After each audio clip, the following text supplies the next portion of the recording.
Good afternoon. My name is Dr. Arjuna. Here with me is Dr. Alex Hollingsworth, my co-partner, co-chair, and we chair quality improvement and patient safety, and we don as the officers for the Alliance. Today, one of the most important grand rounds is all about event reporting, right? I wanted a full house, full audience, because this is going to be a quiz and you'll be quizzed at the end of the day. But guess what? I would imagine some of the residents and fellows are sitting in these empty chairs, okay? But how many of you know, even if you can shout out, oh, there's a chat, I can use that too, know about event reporting?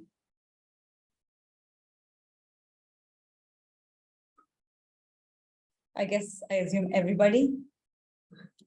Oh yeah, I see a chat. I do. Perfect, perfect. So the reason we want to ask about this is we're almost 3 months. Think so. Good job. Somebody thinks there is something called as event reporting, which is good enough. The reason we want to bring about this is we're almost a couple of months into the new class starting, and we have come to a new system from being med students to taking over to be physicians who will be taking care of us in our future, right? So that's very important for people to know. Like the change can only be brought about if we do understand what exists, what we are doing right, what we are doing wrong, and how do we take it forward. And one of the ways we have learned not to be punitive, not to be criticizing, or not to make sure that this is something which will come back and hit us in the head is about attempting to know what event reporting is all about and doing it in the right way. Half the time we hesitate, we don't even think about it because it's like, oh, it's okay, no big deal. Doesn't come back to me. It's not going to, somebody says can't hear, but our conference room TV is not. Okay, I'll text them, thank you. Okay, so that's one of the reasons why we need to have these grand rounds early on, because you understand what the concept is and how you take it forward to bring about a change. Again, this is not about criticizing or trying to figure out, okay, I'm not done, I'm not doing this just because it's not going to benefit me in any ways.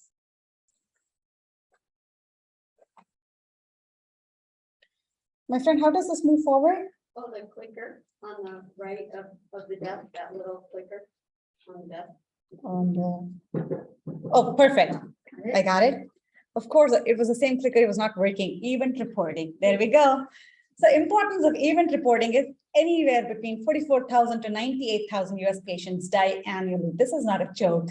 This is something not in one system. It happens all over again, despite the fact that we have come such a long way in this process of understanding our errors. 1/3 of all the admitted patients may experience some kind of a harm, which can be preventable, right? Medicine is all about prevention to begin with.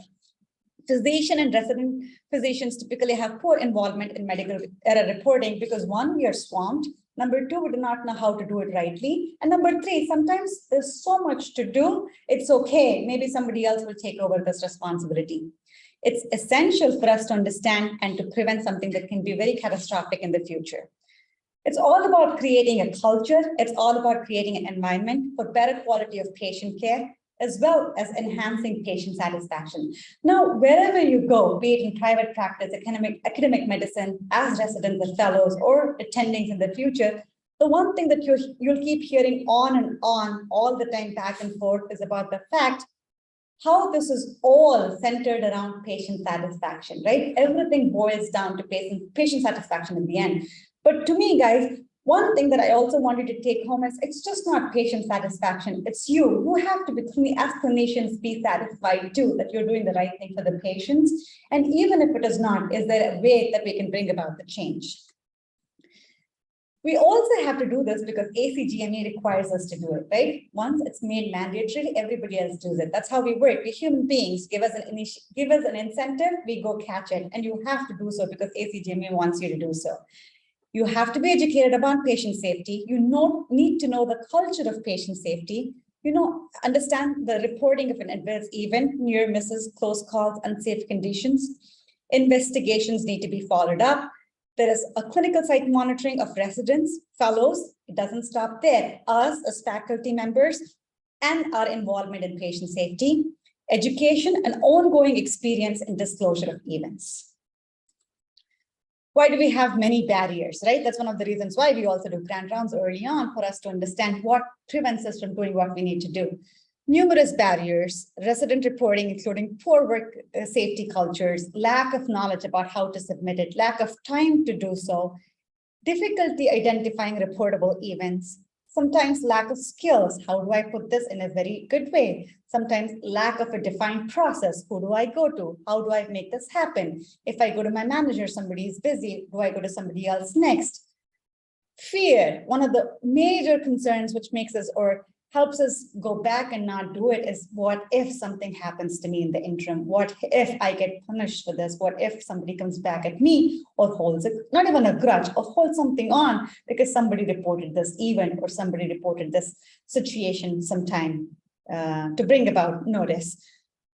At the end of the day, patient care is all about ownership, right? We're all team members which belong to the same team. Our common goal is patient safety. Common goal is to make sure our patients walk home safe to their loved ones. And at the end of the day, they should be satisfied with the care they get. What are the benefits of it? Nothing happens if we do not expect a change to come out of it, right?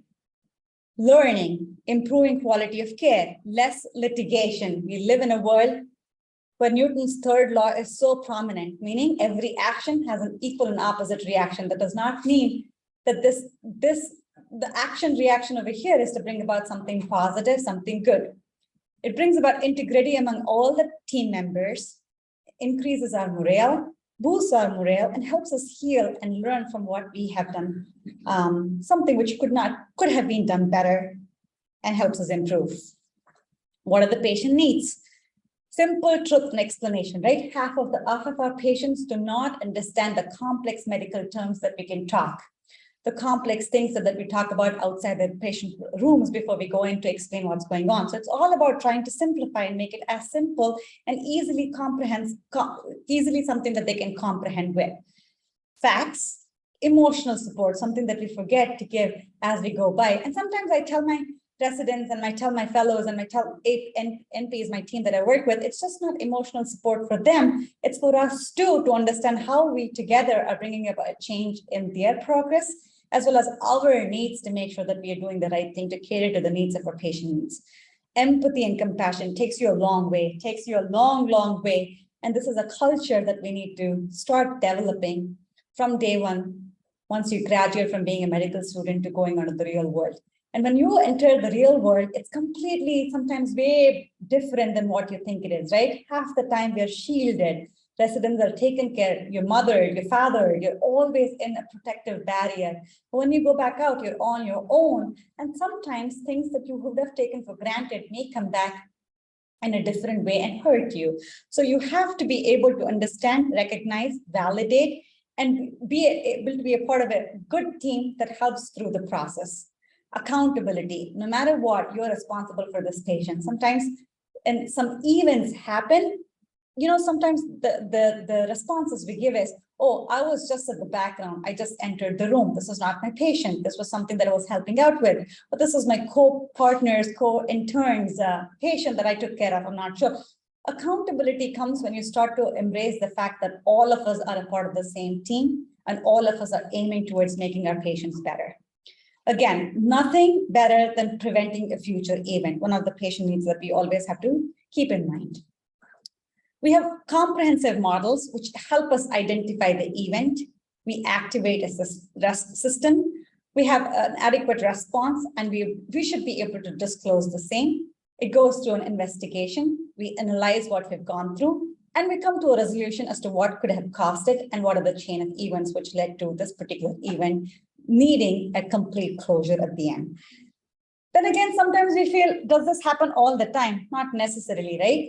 We're in a fast-moving world. Sometimes time is money, money is time. We always go back and forth. We may not have complete closure to a case, but that's another reason why we need to do it and be accountable for what we do to be able to bring about a future where things can be a little bit more easier to understand and good for our patients. What are the after effects? Anything comes with a series of effects that we start seeing from after, right? What happened to this harmful event? What was the response to this? Were we able to mitigate the needful actions in time? Were we able to prevent something that could have gotten worse in this situation, and also something for the future to keep in mind? And the goals of these investigations, most of the times, not most, all the time, remains protected. It involves multidisciplinary teams. We take into human factors, which is, again, a huge area of expertise that needs to weigh in. Has to be timely, although sometimes we may lag behind. Just, to be fair for everybody. Comprehensive, hear and get the stories from all sides. Leads to broad performance, right? You can't just say this is the end of it and be done. Process improvements to bring better protocols, standardize something which was not standardized, or have new checklists if that's what the end of this investigation is. Rapid feedback. Why? We're human beings. We learn when we are given feedback. We need to understand what we made wrong to make it better, or at least bring about a change. And lastly, dissemination. Everybody needs to know what was the end of this. Or event reporting and how were we able to learn from this. So in a nutshell, do all of these happen at the same time? They don't have to. At least if we are able to get a good sense of most of this and be able to understand something out of an event, the purpose of an event report is almost as close to being successful. Safety attitudes. One of the best things, like you will keep hearing this multiple times, one of the hospital quality metrics is also revolving around patient safety and quality improvement. So this is an attitude that you have to develop early on in your career. The single greatest impediment to error prevention in the medical industry is that we punish people for making mistakes. We don't belong to that era anymore, right? We talk about evidence-based medicine, but many a times we don't even. Sometimes we're so overwhelmed. Sometimes we have so prejudiced ideas. Sometimes we think what comes as a dog does not bark is a dog, but it can be something else. Just to give you a simple example, if somebody comes with shortness of breath from the ER after a 6 hours flight or something, we are so tuned to the fact that this should be, and this will be a PE, right? Even before we do, many times we jump in to get them CTAs or something else. Oh, we already decided this is a pulmonary emboli, patient's shortness of breath. But there can be other things in the background that can be running around too, which can cause the patients to present that particular way. And if we do not pick up, if you do not punish, people don't get punished, but at least we tend to ignore what could have been something else just because we're biased, or what looks like a PE should be a PE all the time. Fallibility is a part of the human condition. We cannot change the human condition. We cannot change the human condition, true, but we can change the conditions under which people work, right? Which is so very well said and so very well. Sometimes we forget, we get so busy, we tend not to put this into our practice. And prior experiences sometimes also do not make us to go or implement these changes in our practice too. So the goal of this grand rounds, or the goal of this talk today should be, at the end of the day, all of us, including from the lower level to the top people in the row in the command of change, should be able to feel safe and okay to understand the concept of event reporting and be able to do it too. Systems approach, right? We cannot redesign humans. Of course, one day will come, we can redesign so many organs at this point, right? But we can't, but we can at least bring about a change in the system in which humans work. One of the things that I can think about is a resident or an intern after 12 hours of working overnight gets so tired in the morning before sign out, half the sign out is swallowed, does not know what's going on. Maybe a simple change the department can bring about is have them get Starbucks coffee, keep them awake. Will that happen all the time? No, it doesn't happen, but at least we can have a coffee machine, right? That's something that you can bring about a change to see what I can make my residents and my fellows' life a little better when they're so tired after a long shift. So that's just a simple example, but what cannot be eliminated completely is human error. It's a futile goal. That's not something that we should be aiming for. But we should start thinking about what are our resources? What do we need to focus on? Direct those against something that we cannot completely fix. Causes culture of blame and secrecy. We should not be creating this culture. Name, blame, shame, and train mentality. Gone are the days where people are taught or trained this way. And if you're in a culture, you should be comfortable enough, or at least you should be having a good support system to bring this about and say, we do not live in the age of name, blame, shame, and shame. Should not be promoting secrecy, should not be making us collude with each other or repress what our thought process is. It's also about reducing harm. It's not just making them safe, but making sure that we reduce the harm in the future too. And ask what is responsible. How is this happening? And never start with the question of who is responsible, because that's where we get stuck. That's where the blame game starts. And once we start there, we won't be able to at least uncover what the whole purpose of this event reporting is. And once we get to the basics of this, then we focus on what the next steps are. Involve patients. One of the things that I have learned during my residency and fellowship is, than us coming through a whole bunch of solutions, we should also make sure what the patients want. So I just gave you a few examples of what the issue could be and what we could recommend to patients, right? Patients may not know enough about healthcare systems. Do not make assumptions, interview them, ask them. Give you a simple example. We had a patient who comes into the ER, diabetes, new onset diabetic mellitus. He gets insulin given and discharged home. But half of us did not even realize if we will be able to afford these long-acting insulin, right? He got some supplies, he got 30 days, he goes home. 30 days later, of course, you don't even know if he has enough to know how to take it for 30 days. 2.5 months later, he comes back with florid DKA. And in this time and age, if you've been practicing medicine, nobody should die of DKA. Nobody should, just like nobody should die of asthma, right? Something that we take very seriously. These are things which are preventable. These are things which we should be able to help our patients with. But if we did not even ask him if he or she could afford to take this insulin after the 30-day supply that we give, some of the things that we lost behind is trying to complete this loop of making sure the patient was taken care, not just now, but also in the future too.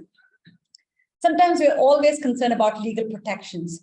Determine who the local QI privileges are, what do we share, what can we not, invite patients in appropriate settings. If something gets involved and it involves legal protections based on what the hospital or the system has in whichever place you work. Further distress to the family, right? What do we talk? When do we talk? Timing makes a huge difference. Tailored approach does not. Medicine is not about one size fits all. And it's just like about, I always tell it to my residents and fellows when they come rotate with us, no two lungs are the same. Just like, you ask somebody who works in the chips making business, how do you do this day in and day out? How can you be working in a Lay's factory day in and day out? And he says, no two potatoes are the same. Each day I see a different potato. The next one is so much different than the other, and I still enjoy my job. So medicine is all about understanding that everybody does not fit into the same picture. And even if it's the same picture, each picture can have multiple variations. Best way to involve patients and family. It's like a menu options, right? You give them Italian, sometimes Indian, sometimes Mexican, whatever you want to, but involve people. Make sure that it's a group of people who are involved, get feedback. Make sure you don't just educate the patients, educate physicians who are involved, nurses and other team members who are involved in the care of the patient too. What happens post-event reporting? Key is always about communication, right? Communicate, communicate, communicate. Remember disclosure is a process. It's not an event. You're trying to let people know. Explain what happened as far as possible. Facts in simple words. Avoid blame. Do not name people. Do not name the situation where others can be put into harm. Describe the implications, what happened to this patient, and how did we bring about a treatment plan. Offer genuine expression of regret or apology. Plan for investigations, get an analysis, and discuss how recurrences will be prevented in the future. Establish contact, make sure there is a support system, and always have a follow-up. Organizational leadership is the key, right? We always tend to do what somebody makes us do. If we have a good enough leader that we can reach out to and get help as needed. So to explain all of this in a simple term, let me give you an example. We have a patient who comes in for an elective transbronchial biopsy. Patients on Eliquis for atrial fibrillation recently had a DVD for which he's on Eliquis 2. Prior to the Eliquis being initiated, his primary care physician initially started him on Coumadin. Patients are Coumadin, but somehow in the interim, he was not told to stop Coumadin and start Eliquis. Here comes the patient taking Coumadin and Eliquis, gets his labs done 2 days ago, INR is 1.3, everybody is happy. The person who's supposed to be doing the procedures starts to do the procedures. Prior to the timeout, there is always a checklist of what medications patients are taking, and somehow the nurse picks up Coumadin on his medical list. She says, oh, how about Coumadin? Warfarin, that's what she picks up. She does not pick up Coumadin, she picks up warfarin. So the patient goes, what's warfarin? I'm not sure about what you're talking about. Coumadin, something that you get your blood tested. Oh yeah, I took it yesterday morning too. He knows he has a nodule, it needs to be biopsy. It's in an area right closer to the vasculature. We have to be very careful. But here we have a patient who's on Coumadin and Eliquis, Coumadin that we just found out while doing a checklist. And guess what? At the end of the day, just before he goes on sedation, he does go on sedation, but very light. We just start them on something before they completely go off. All the physicians could do was go in, get a alveolar lavage, and he had to abort the procedure. Why? Because the risk of him bleeding and having complications after is very high. How did we identify this? Obviously, we created an event report. We made sure what was missed prior. We reached out to the physician just to make sure that the Coumadin was supposed to be stopped. For some reason, there was loss of communication. The nurse who picked up what needed to be picked up had to create an event report and say why the procedure was completely aborted. Patient woke up in the PACU, and then we as a team went and spoke with him and said why we could not complete in simple terms, and we had to be factual, right? We told them he could not be completed because he was on Coumadin as well as on Eliquis, although he had stopped the Eliquis as explained by the person doing the procedure. Finding Coumadin at the last minute was something that nobody anticipated. So we were very clear enough, apologetic of what we did. And after, the patient was very happy too. Why? Because he does not want to be stuck with a hemothorax in the hospital, right? He did have to come back to get the same procedure again, but at least we were able to prevent something which could have been harmful to the patient. Where do we stand at this point? 1/3 to 2/3 of errors are not disclosed. Multiple reasons, as I stated before. Even when disclosure happens, it often does not meet patient expectations. Clinicians often lack adequate disclosure training. Half the time, we don't even know what to do, what not to do. And some of the things that we need to start inculcating to bring about a change is to make sure we practice from day one. How do we resolve? Discussion with the patient's family after initial communications of what happened, just pretty much the same way we did, often takes place after an event analysis is completed so that we get input from all the parts of the stories.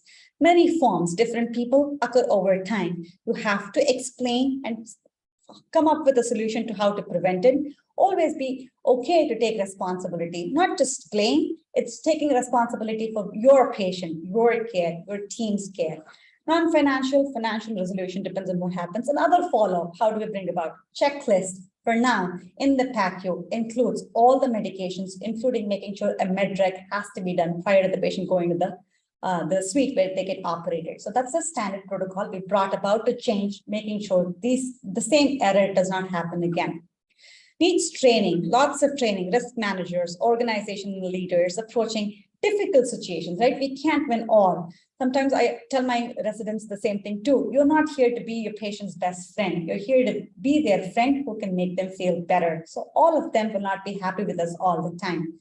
And we can't fix it all. There are people or different chains or commands of people who can help us with the same. In a nutshell, always assess the event, process implementation, and bring about your organizational change to bring not just improvement, but to sustain what change you brought about. Our goals as our patient safety officers are to increase engagement of learners at a local unit level, have data to support. We live in an age where we have to bring about a change. We need to show you something that brings about the change. So data is very important. Statewide event reporting is essential to not just interns who start, but everybody from the time of their education. Know when to report, how to report, and bring about this as a part of your normal practice. And again, this is an opportunity for us to learn, not to blame or not to blame ourselves or somebody else.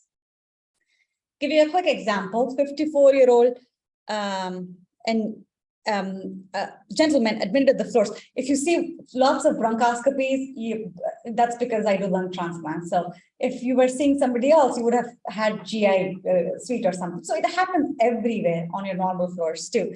He's coming for a bronch with biopsies. Nurse is supposed to get the fluorotine. The heparin was told to be stopped the night before because the patient's getting a procedure. Patient comes to the endo suite. The initial intake has been done, sent with IV antibiotics. Timeout starts, anesthesia was administered by the anesthesiologist. Just before starting the procedure, the pulmonologist, of course, the smart one, no, I'm just kidding. Somebody just picked up that there was a bag of heparin running right by the IV antibiotics. It's there, but it's written in small numbers. Oh, this is not Zosyn, this is heparin, but the Zosyn's right next to it too. Just before starting, we opted, okay, we can be biopsying somebody, transbronchial biopsies, which can be harmful to the patients and cause a lot of bleeding, and lungs do not have enough space to tamponade. If you do not know or have the tools enough to control this bleeding, then you are at a bigger risk of not just compromising the patient's safety, but you yourself knowing what you're going into and making the mistake that you should not have to begin with. So we just did a BL and we stopped it. So how did we report this chain of events? Events noted, heparin stopped 6 hours before the scheduled procedure. The overnight nurse had signed out to the incoming nurse about shutting off the heparin at 7 a.m. because the procedure was later on 6 hours later. The floor nurse early in the morning was so busy with another sick patient, she thought it was shut off and sent the patient to the endoscopy suite. The nurse did the timeout of the medications, assumed it to be IV Zosyn antibiotics along with other fluids which were running for the procedure. Above was explained to the patient and his family immediately after anesthesia effects were gone away. Now you could be smart enough and tell them when the anesthesia is still on. No, that's not the goal of the story. You have to disclose it when everybody understands what the mistake was. Although possible complications from biopsies could have been bleeding and other things which could be like if we have a great pulmonologist who knows what he or she is doing, it's not the question. The risk always remains a risk, and you do not have a crystal ball. And if you think you have a crystal ball, my friends, you're in the wrong profession. Outcomes include the service training between the floor nurses as well as the endoscopy time. We changed our timeout details, and we also have a new protocol to make sure that running medications are actively listed before the procedure starts. So then comes the other ACGME requirements, which all of you have to know and do before you start your internship. And I hope half of you have just not scrolled through this and finished when it says you need 30 minutes and you've done it in 2 minutes. I did the same mistake too. You need to know this IHI toolkits to help you with patient safety and quality improvement, certain exercises which help us understand to know the process. You have to come up with a reliable process that works best for you and your practice and your system and your hospital. And the way we learn through, another question in your boards and sometimes in your in-service exams, they ask you the most is you have to know the fishbone concept. What happens to the process? What happens to people? What happens to the equipment? And what happens at the end of the whole process gets analyzed. This is a fish bone. You have to dissect through everything to enjoy the fish. And sometimes even a small bone can poke you and harm you. So that's the whole process of trying to get data analysis or root cause analysis to come to a good conclusion as to how we can make this better. The same fishbowl, if you were to understand, is the fishbowl that I explained with the heparin event. What was the process? How did it get missed? Which were the people who were involved? And finally, the result of that was the biopsy not performed, and the patient eventually needed a second procedure, but at least in a safe way and a safe environment. So future direction, organizational assessment on and off all the time. Communicate, train, and communicate.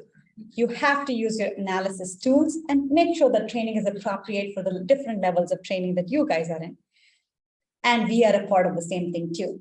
Report data, get analysis, and always close the loop with feedback.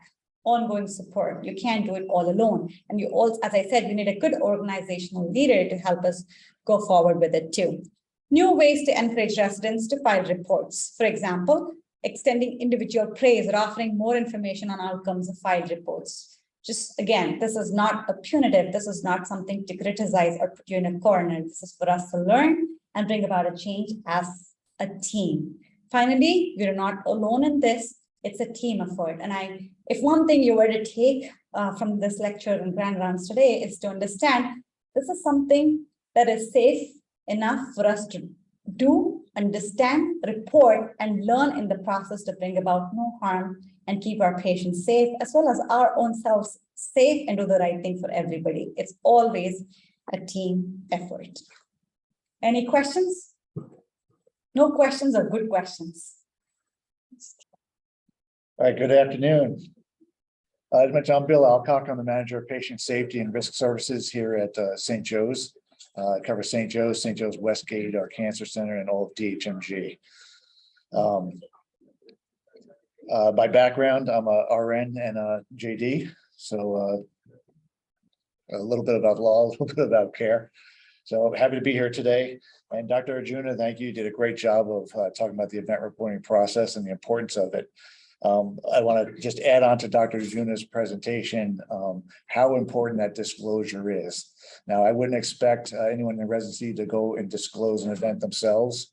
You bring in your attending, we bring in risk services or administration.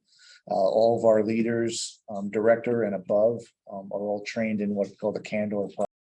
So I'll give it another example. Just this week, we disclose, we try to be very transparent, even in minor events.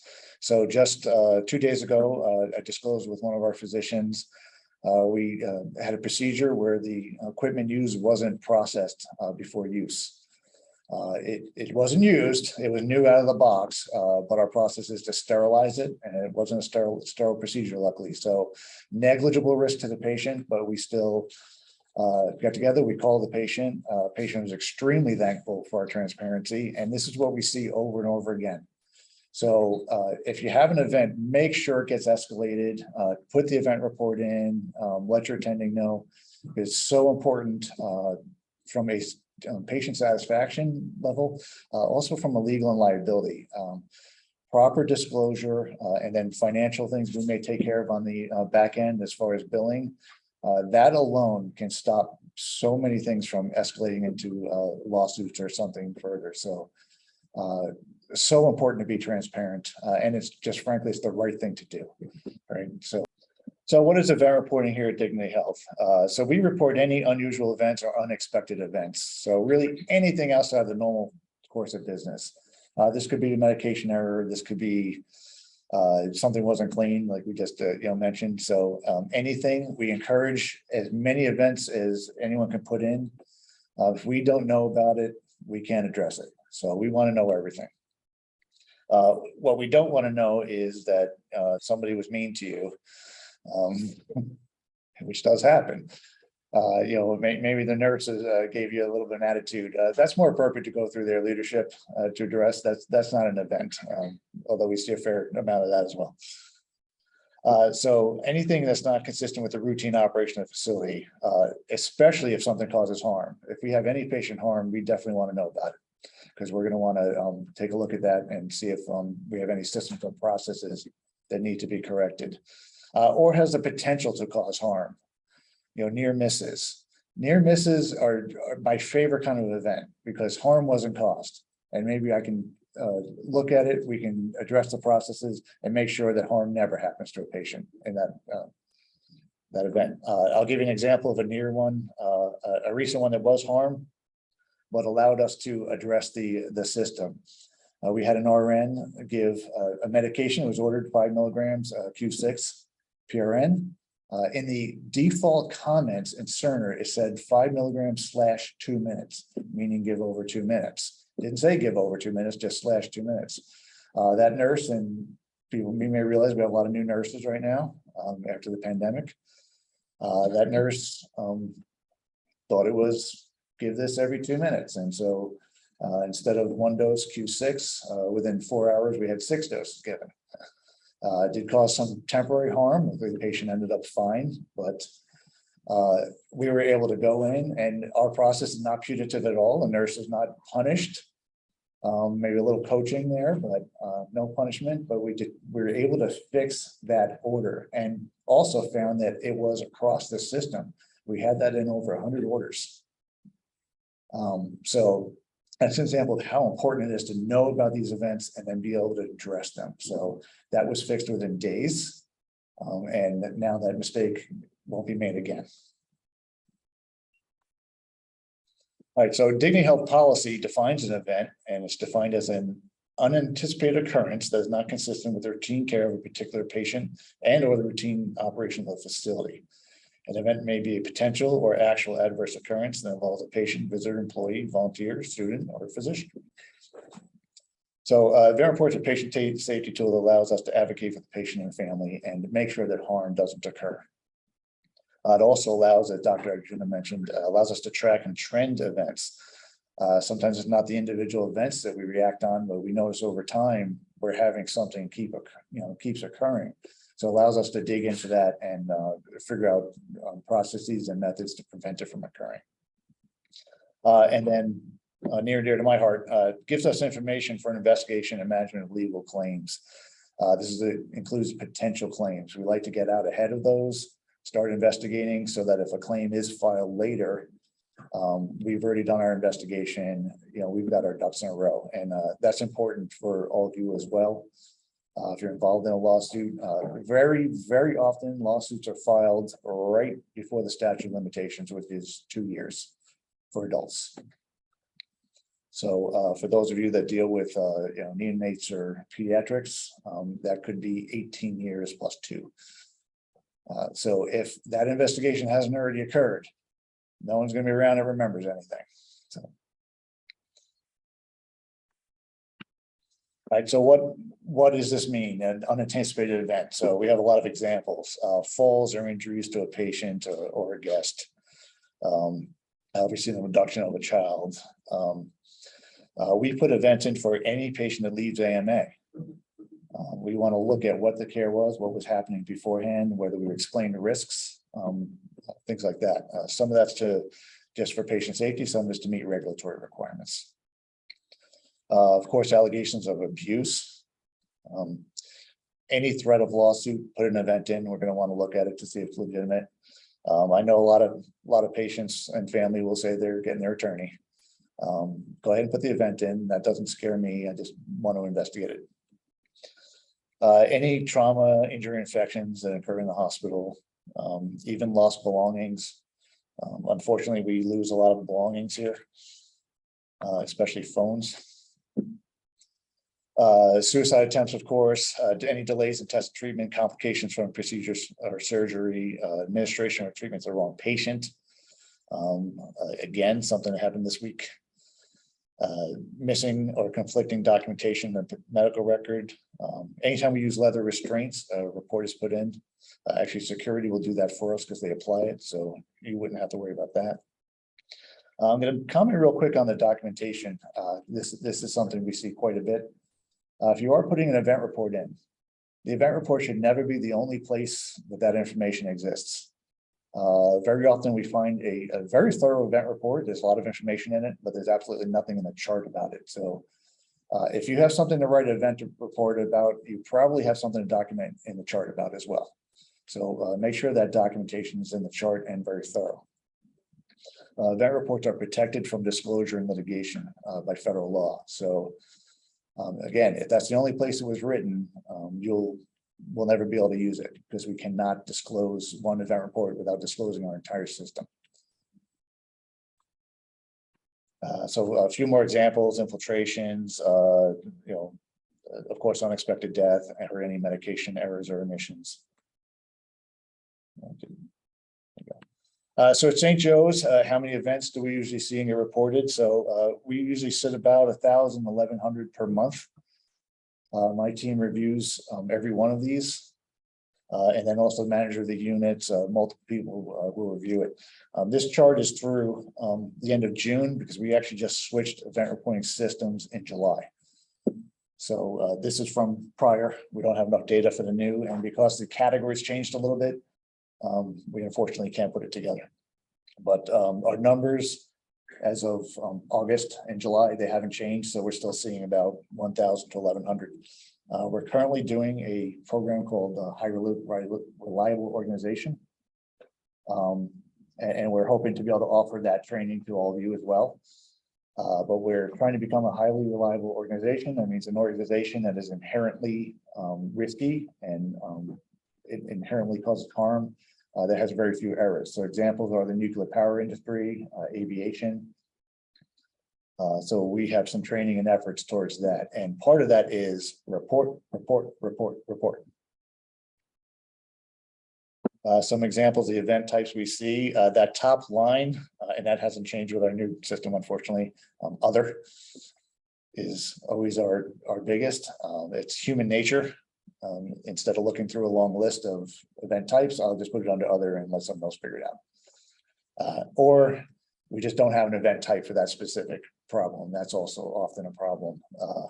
I've used multiple systems. Some systems have a lot more event types to reduce the other problem. With that, you get people not sure what to put the event type in, and event types go, in under the wrong event type. And there's good and bad about each way. We've decided to go just end up with more others and deal with it. As you can see, complaints. It's complaints and compliments. That's really not a lot of compliments in there. Unfortunately, it's human nature also. People will reach out to complain, but not to compliment. And then, so the biggest next one is tests and treatments. So this is everything from delays, a test done wrong. And these are the base event types. We dig in further on each of these. I just want to show you, giving a quick example of what types of things we see. So how do you put an event report in, and why would you, right? As Dr. Arjuna mentioned, a lot of times we think, hey, I'm busy. I've got to go see a bunch of other patients. I've got things to do. Someone else is going to put in this event report. And that may be true. In any case, the nurse may put it in, or tech, someone else might put it in. But you have a very unique perspective. You're involved. I love it when residents put in event reports. You really are eyes and ears of this hospital. Nurses are stuck on one unit. You are all everywhere. And you just have a great perspective too. So I really encourage you to put the event report in. And also you may want to think, do you want someone else to speak for you?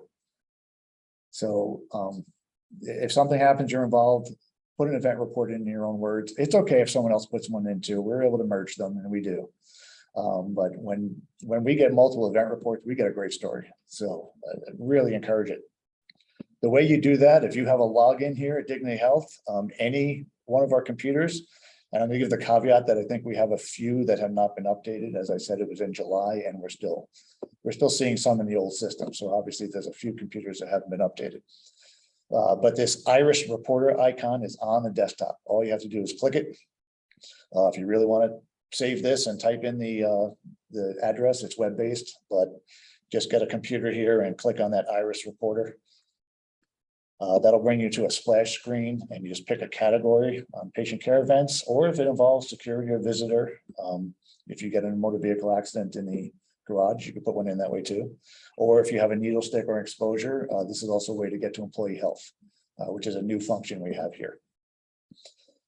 So employee health will prefers you to put it in here. They will do it in the office if instead you go right to the office. So they'll go in here anyway. These patient care events, if you hover over it, it will give you all the subtypes. So if you're not sure, you can just hover over each and pick one out. Just today, they've added a category for skin and wound. So this does get changed. And there's also on the bottom of this page, I didn't put it in here, but on the bottom of this page is a little short video on how to put in an event report. But it's very intuitive. I'm not worried about any of you figuring that out. So as I said, choose a category. You'll get the pop-up if you hover.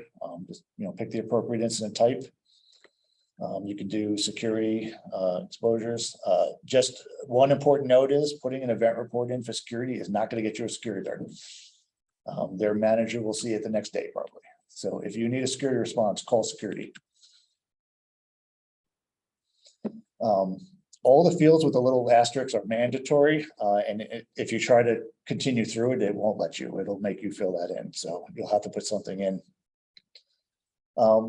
Really important to have, if you know the patient's name, date of birth, that has to be in, those are required. I really ask you to put in the medical record as well. We get a lot of patients with the same name. And we even have them with the same date of birth. So medical records not required, but I do ask you to put that in. Otherwise, we may not be able to figure out which patient it is. Also, put your name in. Like I said, there's no punitive action from any of these. I can't punish anybody. I certainly can't punish any of you. So you don't have to worry about that. It really is to look at it and investigate it and improve patient safety. So if you put your name in, two things happen. I might be able to, or someone on my team might be able to reach out to you and ask some additional questions and get more of your perspective. You also will get an email acknowledging the event. And then when the event is finally closed, you'll get another email letting you know it was closed. It won't tell you what the results were, but that may prompt you. You can then give us a call and we could talk it out if you're interested in.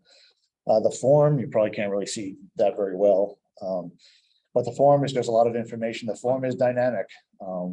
As you put things in, it will change the options in the form based on what you're entering. All right. So most important, and this will be required, is department to review. That's partially what changes the form, but also will get it to the right people. Like I said, me and my team see every single one of them, but if you need, the lab to look at it, you need to put lab in. There's also the location it occurred. Sometimes that is different. So I gave an example here where it was a lab tech, so we want the lab to look at it, but it happened on 7-HLT. So if you put in where the event occurred, that manager will also get notified in the leadership of that unit. So we'll have a lot of people looking at this. If it's a medication event, for example, pharmacy will automatically be notified as a special reviewer. So on some of these events, we may have 10 people automatically notified to be able to immediately begin the investigation. So description of event, this is probably the most important thing. I want to be clear that we don't have ESP. We don't know what you're thinking. So please be clear. We get a lot of events where we read the description and we have no idea what the problem was. It seems to be a statement. And please remember that we all have nursing backgrounds, but we're not physicians. So be clear about it. Do not use names in the description. This is a field that actually gets emailed to the reviewer. So we prefer not to have names in there just in case it somehow makes it further than the emails are supposed to be. Sometimes people forward emails and we don't want it out there with the names on it. We can figure out the names. If you can give titles, we'll figure it out. Only facts, don't give your opinions. No judgmental statements, certainly no disparaging remarks about anyone. That's not appropriate in the event report.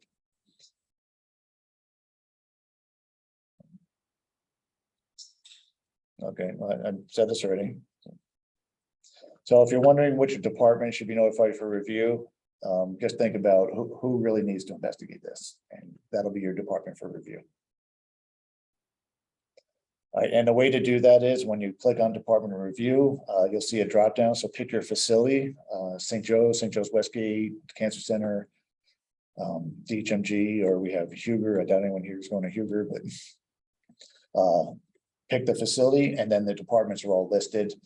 You can scroll down through each page, or you can just start typing the name in the name box and hit enter, and then it'll bring up anything. Even if you start just a partial name, it'll give you everything that matches. Again, please put who you are down there, and very important for tracking for all of you, particularly for ACGME, put down your role. Resident is a choice. Please put that down. We do report how many event reports are put in by our residents, and we are trying to get that up. I will tell you, it's only about 5 to 15 a month. So out of that 1,000, 1,100, we're only getting 5 to 15. And I know you're all out there a lot more than that. So please, we are trying to get that up.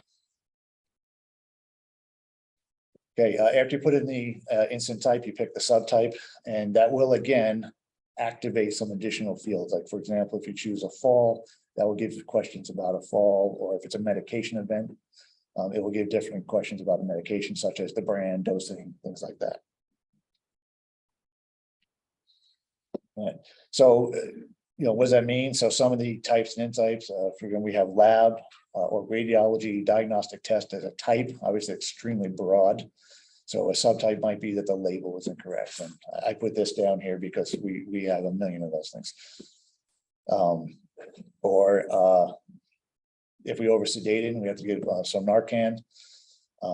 Adverse drug reactions, and then clinical complication is the subtype.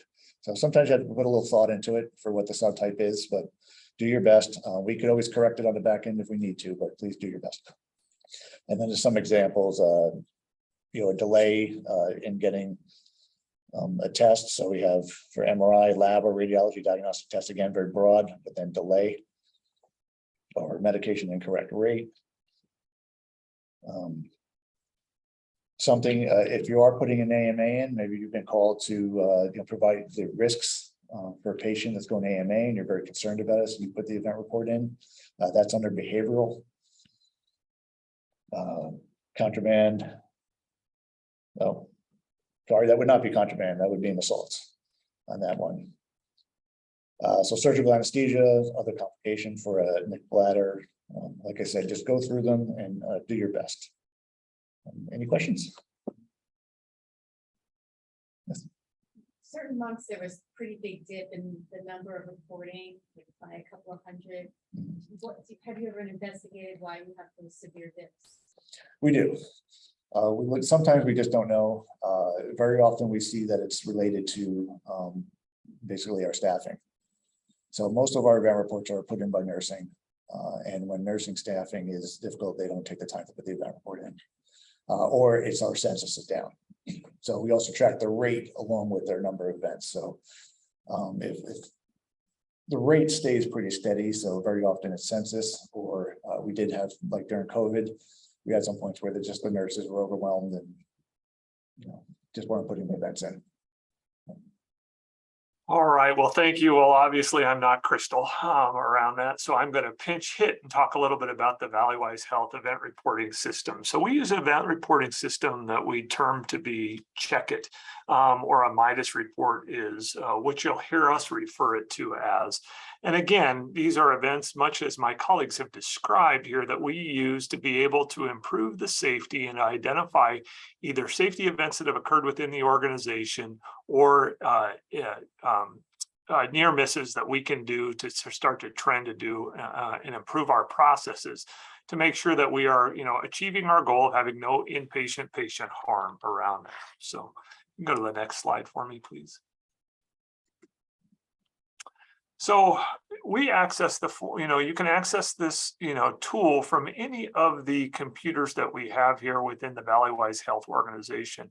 And you access it by going to the internet, which is, all of you know, is called the Vine around there. And you'll see a set of icons on the left side of the screen from there. At the bottom, there's the See All Apps button. And then you're looking for that Midas icon that's there on the screen that'll take you to the event report. So, and then thank you. This goes right into the event reporting type form off of the Vine. And it allows you, fairly self-explanatory, allows you to have drop-down lists about what the types of events that we may have occurred or may have occurred within, within the organization. So you can see the forms that are all listed there on the right-hand side of this screen, and talks about, the various things that you may witness or you see or need to put an event in regarding. So if you go to the next slide. So it defaults to Valleywise Health. You don't have to do anything within this field. Event date, you're going to see on the next slide that we try to ask you to do as timely as reporting as you can. There's a trick here. You can pick that date picker on the side and do the hunt and peg. If you just hit a T in that screen, if it's the day of the event, and enter today, the tab will enter today's date, and you can hit next and go on to the next find. So go to the next slide. There are 3 tabs on the form that we have that we utilize to be able to fill out. So there's a required information filled on here. So it talks about the location and department where the event occurred, which again is a drop-down list to be able to where you are. We also have a toggle, and much like Bill was talking about, we do track the reports that are entered by the house staff, so we can be able to, as we're undergoing our visits around CLEAR and some of the accreditation visits that we have from the ACGME, we're able to adequately report the number of events that were entered by the house staff. So we ask this by on all of this, and it's one of those required fields that we do to move on. So we can go to the next one. We talk about the event information and then along this, and then once all the fields are entered, you go ahead and you can click save. So once the event is saved around that, you can close the application and then it gets routed around. And if you'll go to the next slide, you know, what you'll see is this event information, you will get routed to the unit manager or director for follow-up, as well as all of our patient safety program managers, which we have 3 within the organization. So these events get reviewed every morning around this and are properly assigned out for further investigation to any of the leaders that are involved around this. We track this, much as you say, you know, Bill's slides, we track these and trend these, and we present these internally to our inpatient care and safety committee, and then develop action plans based on that when we see our trends. You can go to the next one for me. Just an example, you know, of events reported. So this is, we track inpatient medication events and the number of events that are reported per month. You know, we keep this on a rolling average so we can, again, track and trend what we're seeing within the organization. And if you go to the next slide, we're able to break it down even further. We talk about whether it's administration, whether it's ordering, you know, et cetera, you know, from this. So, you know, we do analysis. We find that, you know, majority of our medication events are occurring in that administrating, prescribing, and dispensing processes. So then we'll go into the next slide. We'll drill down into each of those sub processes around it and talk about the event type. So was it an incorrect dose, an incorrect rate, you know, incorrect administration, incorrect time, and then start to look about this of whether we need to do, you know, how it references back to any of our policies and procedures in the organization and how we might refine this to be able to be done. And go to the next slide so I can finish this up here real fast. We have a bunch of inpatient, you know, we talk about different events. We track different events and different actions as we're going through. We'll go to the next one. And then we talk about our reporting policies. So we have reporting policies within our organization about what we want you to report. You know, and as much as Bill, you know, noted, you know, I would rather you, if there's a question about it, I would rather you report it. We can filter it out, even if we don't, if it's, even if you think it's not of substance, if it's something that you're concerned about and think it needs to be addressed, please put in that MIDAS or check it report for us, because again, we'll take and look at it, evaluate it, and make certain that we don't have, you know, trends or problems around this. We're required, all of us in healthcare are required to have a patient safety organization, so that a lot of some of these sentinel events or larger events, we have to report our event rates in order to be participatory and within CMS around it. So again, we track and trend all of these things, and it's important for us to maintain that environment of no patient harm. Go ahead to the next one. So if we have a serious event, you know, first and foremost, what I want you to do is we make sure that we're doing things that protect the patient, and then start to get people involved about what we need to do. So we have peer review, quality assurance processes, you know, much as Bill, you know, talked about, we're protected legally about some of these things, but we want to make sure that we're recording, addressing that immediate patient need, and then we'll follow up all of these things as we have to go through. You know, if it's a serious event, we'll initiate a root cause analysis. You know, we invite those that were involved to participate, including the house staff in this process, because it's important to understand what led to this event or, you know, potential event, so we can improve these processes to go forward. So, and then the last slide here, I think there's one more after that, just kind of talks about the chain of events, one more, you know, and kind of the org chart that we have around what we do around this. So certainly if there's questions or concerns, you know, talk to the unit manager that you're on within the unit. If that's not available, our house supervisors are all well trained in this. And certainly, you know, if there's any questions or concerns, certainly can reach out to me as well. So tried to do it as quick as I could, Angie. So thank you.